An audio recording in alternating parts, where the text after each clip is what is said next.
There we go. All right, we'll get started with the questions right away. We'll go to Sean first question. Hey, Amik. After you got the chance to sit down and look at the film, how do you feel like the secondary as a unit performed yesterday? I think we performed good. I think it was a solid performance, out of the defense. Of course, we had to, eliminate some mistakes. But, it happens in football. But overall, I think we played as a unit, as a whole defense yesterday. Amik, what was your emotions that were running through you after you got that first career interception? Kind of put yourself back into that place of how it all happened. I think it was a very special moment for myself. Like I said before, the last time I touched the football, caught an interception was probably, when I was in college. I was a ball hawk, one of those guys. I always knew, I could play this game. So I think that moment, came with a lot of emotions because, it been a while, and it was due, what I'm saying? I was due for a moment like that, catching my first interception. I just think overall, it was a very special moment.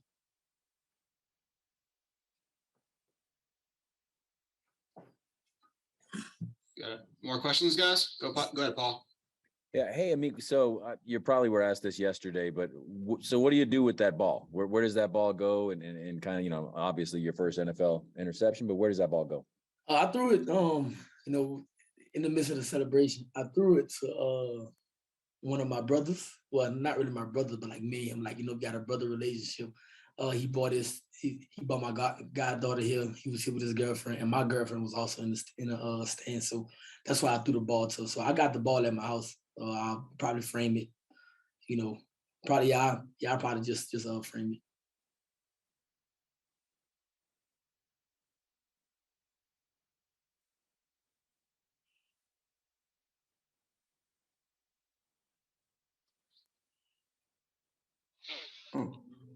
Hey, Amik, what did you kind of feel like kind of today, the next day with the kind of the mood of the locker room and everybody around, trying to kind of move past yesterday and move on? I think everybody's, we in great spirit. Of course, everybody, feel the type of way, it was a tough loss. Everyone fought to the end. So of course, losses like that always kind of affect you a little bit. But at the end of the day, we in the NFL, you got to move on. It's a long, like I said in my previous interviews, it's a long season. You got to move on and continue working on the little things and just fix those, small mistakes. Because like I said, talking to Coach McDaniel, in the locker room, man, it's always the little things. You eliminate the little things. For as no explosive turnovers, you'll be successful. So just kind of, fixing those little things like that, and moving on to week 3. I think we'll be fine, because it's a long season. All right. Thanks, Amik. Appreciate it. Appreciate you guys. All right. All right. We'll stay on the line for Mack Hollins next. All right. Start with the questions right away. We'll go to Sean first. Hey, Mack. In the first game, the targets were pretty heavily focused on Devontae, and in this past game, it was pretty spread out. What do you think it'll take as a passing offense specifically for you all to kind of be clicking at the same time? I think a successful offense doesn't mean that it's always the same thing every week. It doesn't mean you're always running the ball. It doesn't mean you're always passing the ball. It doesn't mean you're throwing to one guy versus others. Or sometimes it does mean that you're doing that. So for us, it's just finding what's going to result in us with a W. Myself and I think every other guy on our offense would say the same thing, where they take a W over receptions or carries or yards any day of the week, because the feeling that you have after a loss can never be fixed by how well you played. But the feeling you get after a win can make up for how you played. Mack, just with the overall mood in the locker room right now, is it kind of one of those things where, of course, it stings like you just said, but how do you think you'll be able to just kind of let this go and move forward? Like, how long do you think that'll take? Of course it stings. This is, we put in a lot of work to prepare for the Cardinals and didn't get the result that we wanted, but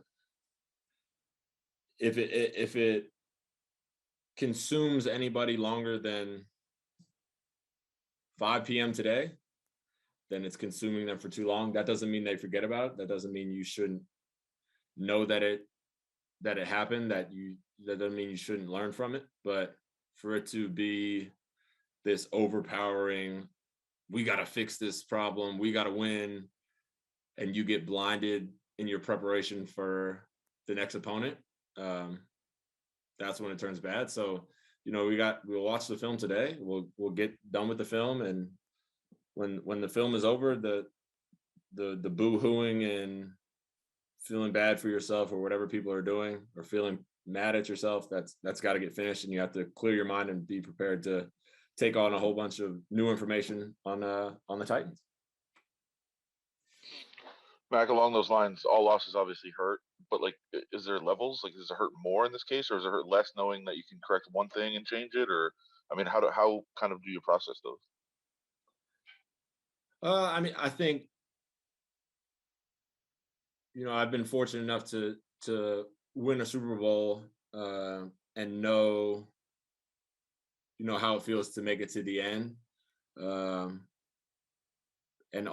kind of know a glimpse of what it might feel like to lose that. So for us to have more opportunities, if you're trying to find the good in it, we have more opportunities to play.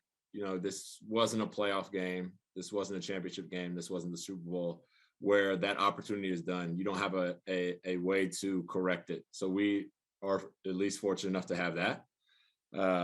By no means would I ever say that I'll take a loss just because I have another game the next week. That's ridiculous. You want to win every game. But if I'm trying to find the good in it, it would be that at least we have another opportunity to go out there as a team and put something better on tape. Random question, but I saw you practicing dunks on the goalpost before the game, and Devontae did it during the game.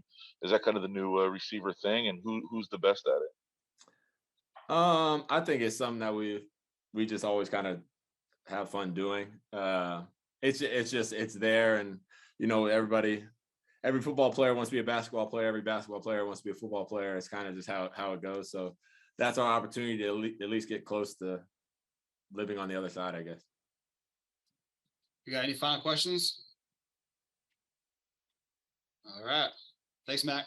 Appreciate it, y'all. Appreciate it.